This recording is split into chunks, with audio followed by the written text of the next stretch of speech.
और मंच पर बैठे सभी मेरे सीनियर हैं, यहाँ सब सिविल सोसाइटी के लोग।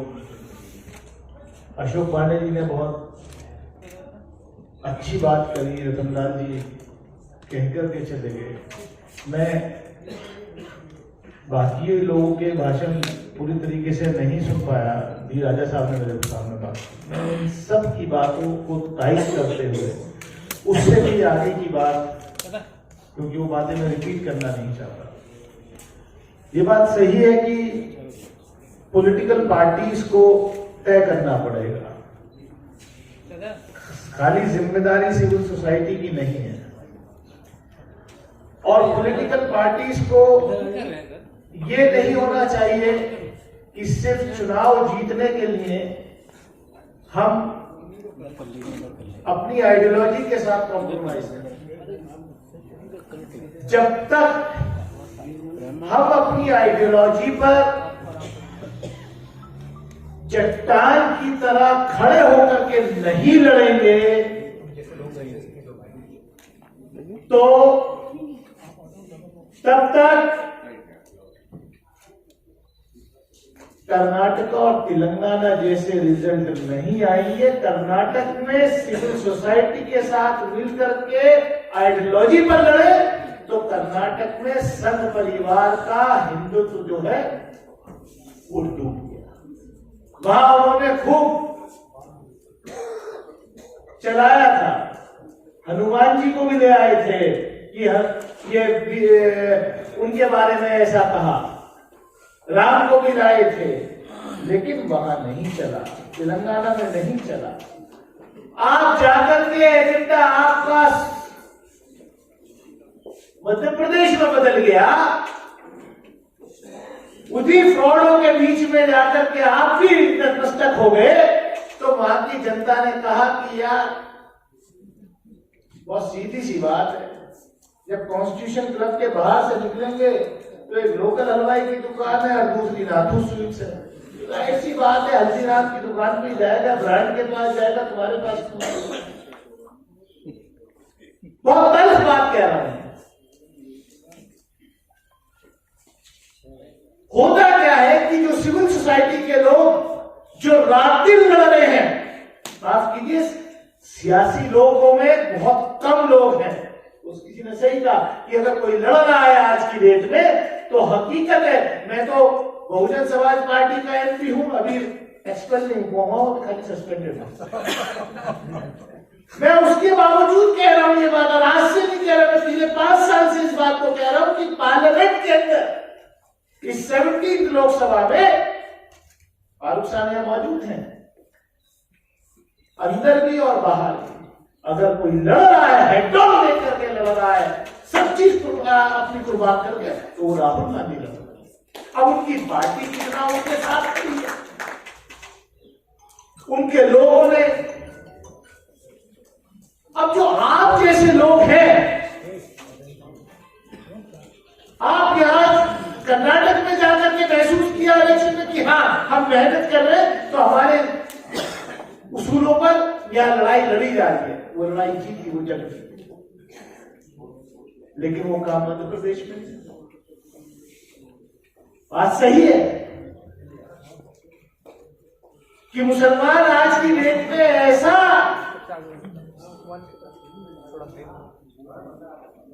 चीज बन गई है कि खालिद साहब मेंबर पार्लियामेंट है हमारे, अब्दुल खालिद साहब आप ऊपर आइए, इधर आइए स्टेज पे।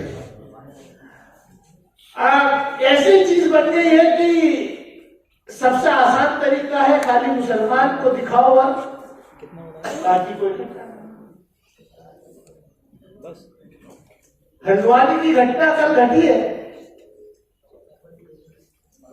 किसी से छुपी नहीं है। क्या हुआ? क्योंकि उत्तराखंड की सरकार तो इस प्रोजेक्ट में बहुत दिन से काम कर रही थी, बीजेपी आरएसएस। आप कह रहे हैं वहां की रेलवे की जमीन पर से एनक्रोचमेंट हटाने की बात हो रही थी, लीगल स्ट्रक्चर था। मैं बीइंग अ पार्लियामेंटेरियन, पार्लियामेंट की लोकसभा की एस्टिमेट्स कमेटी का मेंबर होने के नाते हमने अभी 3-4 महीने पहले ही एस्टिमेट्स कमेटी में रेलवे मिनिस्ट्री को बुलाया, चेयरमैन रेलवे बोर्ड को बुलाया। हमने कहा साहब रेलवे की कितनी लैंड जो है एनक्रोच्ड है। तो हैरत होगी कि 1 लाख एकड़ से ज्यादा लैंड जो है रेलवे की एनक्रोच्ड है, लेकिन सिर्फ एक हल्द्वानी में एक बस्ती, गरीबों की बस्ती वहां बसी हुई थी, तो सारी ताकतें जो है वो एनक्रोचमेंट हटाने की।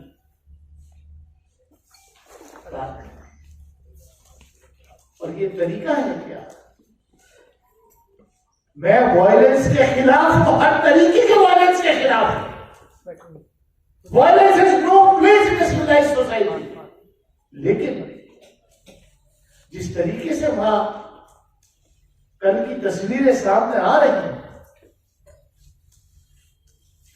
और उसके बाद जो हो रहा है, हमने दिल्ली में भी देखा था। दिल्ली के दंगों की साजिश जहां रची गई, वो भी पॉलिटिकल फायदा उठाने के लिए हुआ। और कितने बेगुनाह आज जेलों में। मुझे पता नहीं कि जिस वक्त हम यह बात कर रहे हैं कि हल्द्वानी में कितने नौजवान बेगुनाहों को केस लगा करके जेलों में ठूसा जा रहा है। अब तो कोर्ट ने भी कह दिया कि यूएपीए में जो है bail is an exception, not rule. वो तो हम देख ही रहे हैं उमर खालिद और इन लोगों के कैसे डेट पे डेट आ रही है। और इसी देश ने देखा कि किसी पर अगर केस लग गया, अगर किसी गोदी मीडिया के एंकर पे लग गया, तो रात को ही हाईएस्ट कोर्ट के दरवाजे खुल जाते हैं, उसको बेल दी है। इस सवाल खाली कौन जीतेगा कौन हारेगा वो नहीं, लेकिन अगर इस मुल्क की सेकंड लार्जेस्ट रिलीजियस पॉपुलेशन का एतमाद इस मुल्क के सिस्टम में से उठ जाएगा, तो वो ज्यादा करना। अगर इस मुल्क में लोगों का एतमाद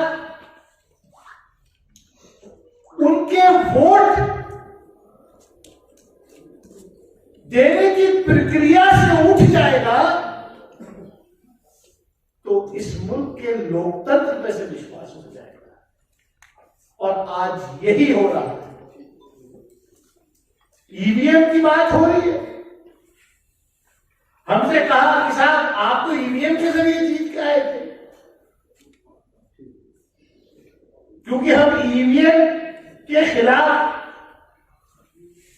I was also one of the petitioners in the Supreme Court। 2018 में पॉलिटिकल पार्टीज ने साइन करके भेजा था। उस वक्त मैं जिस पार्टी में था, तो उसका सेक्रेटरी जनरल होने के नाते मेरे भी सिग्नेचर उस पिटीशन पे।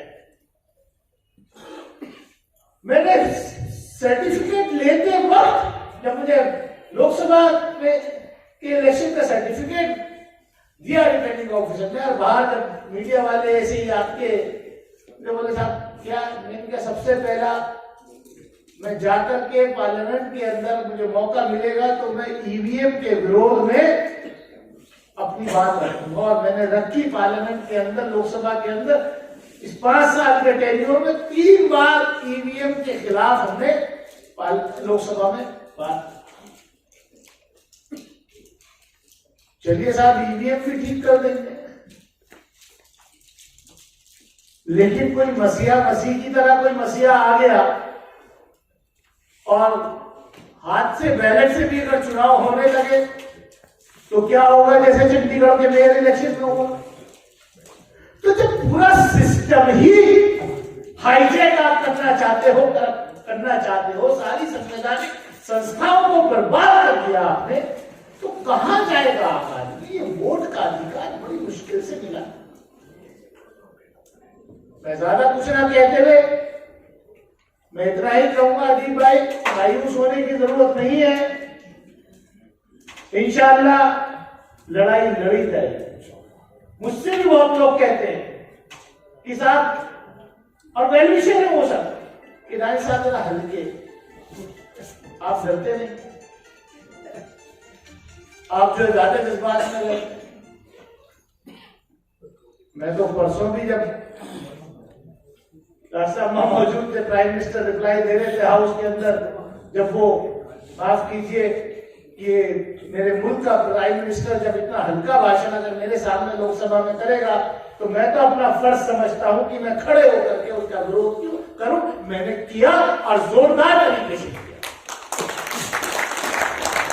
मैंने कल, क्योंकि आजम भाई मैं बोलना नहीं चाहता था ये बात, लेकिन क्योंकि आपने मेरा इंट्रोडक्शन ही ऐसा दे दिया कि गाली खाया हुआ सांसद, तो मैंने कल 0 आवर में, अक्सर बड़ी मुश्किल से तो 0 आवर मिला, तो 0 आवर में मैं खड़ा हुआ और एक और इतिहास कल बन गया कि शायद 0 आवर का शॉर्टेस्ट टाइम का रिकॉर्ड भी दानिशेरी के नाम कल चला गया। मैंने सिर्फ इतना कहना शुरू किया कि साहब सभापति महोदय, इस देश में हेट स्पीचेस बहुत हो रही है, हेट स्पीचेस के खिलाफ कानून, सख्त कानून बनना चाहिए।